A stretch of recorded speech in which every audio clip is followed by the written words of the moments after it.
আপনি কি জানেন কিছু নাম আছে যেগুলো রাখা ইসলামে সম্পূর্ণ হারাম? প্রথম নাম আবদাতুন নবী, যার অর্থ নবীর দাসী। দ্বিতীয় নাম আবদাতুল কাবা, কাবার দাসী বোঝায়। তৃতীয় নাম আবদাতুর রাসূল, এটিও রাখা নিষিদ্ধ।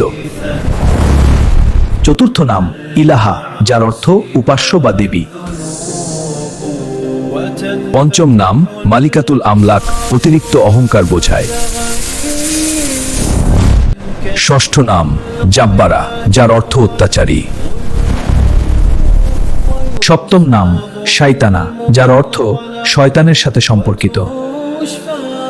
অষ্টম নাম সানাম, যার অর্থ মূর্তি বা প্রতিমা। নবম নাম আবদাতুস শামস, সূর্যের দাসী বোঝায়।